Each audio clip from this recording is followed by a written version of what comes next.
ಕಿಟಕಿ ಹತ್ರ ನೀವೇನ್ ಮಾಡ್ತಿದ್ರಿ? ಏನೂ ಇಲ್ಲ ಮೇಡಮ್, ನಾನು ಹೋಗ್ತೀನಿ. ನಿಂತ್ಕೊಳ್ರಿ ಅಂದ್ರೆ ನಿಂತ್ಕೋಬೇಕು.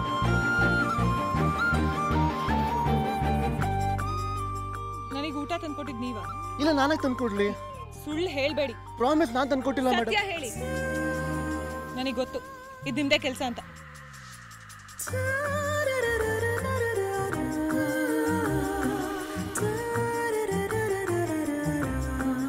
ಶ್ರೀ, ನಿನಗೆ ಇಷ್ಟ ಅಂತ ಬೆಂಡೆಕಾಯಿ ಹುಳಿ ಮಾಡಿದ್ದೀನಿ, ಸ್ವಲ್ಪನೂ ಮಿಗಿಸ್ದೆ ಪೂರ್ತಿ.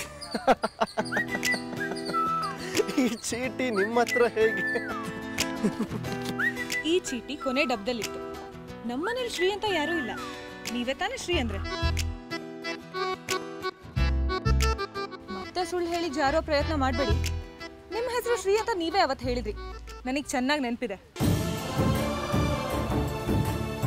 ನಾನು ನನ್ನ ತಮ್ಮನ ಹತ್ರ ಹಸುವಾಗ್ತಿದೆ, ಊಟ ತಗೊಂಡ್ ಬಾ ಅಂತ ಹೇಳಿದನ್ನು ಕೇಳಿಸ್ಕೊಂಡು ನೀವು ನಿಮ್ಮ ಟಿಫಿನ್ ಬಾಕ್ಸನ್ನು ನನಗೆ ತಂದ್ಕೊಟ್ರ. ಥ್ಯಾಂಕ್ಸ್. ವೆಲ್ಕಮ್.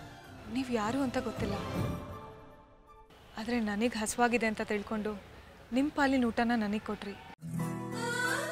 ಇದರಿಂದ ಒಂದಂತೂ ಗೊತ್ತಾಗುತ್ತೆ, ನಿಮಗೆ ಮನುಷ್ಯತ್ವ ಕರುಣೆ ತುಂಬ ಇದೆ ಅಂತ. ಊಟ ತುಂಬ ಚೆನ್ನಾಗಿತ್ತು. ಹುಟ್ಟಿದಾಗಿಂದ ಅಮ್ಮನ ಮುಖ ನೋಡಿಲ್ಲ. ತಾಯಿ ಕೈ ರುಚಿ ಹೇಗಿರುತ್ತೆ ಅಂತಲೂ ನನಗೆ ಗೊತ್ತಿಲ್ಲ. ಆದರೆ ಈ ಊಟದ ಪ್ರತಿ ತುತ್ತಲ್ಲೂ ತಾಯಿ ಪ್ರೀತಿ ಬೆರೆಸಿ ಮಾಡ್ದ ಹಾಗಿತ್ತು. ಈ ಊಟನ ತಂದ್ಕೊಟ್ಟು ನಿಮಗೆ ಇಷ್ಟು ಚೆನ್ನಾಗಿ ಅಡುಗೆ ಮಾಡಿರೋ ನಿಮ್ಮಮ್ಮಂಗೆ ತುಂಬ ಥ್ಯಾಂಕ್ಸ್.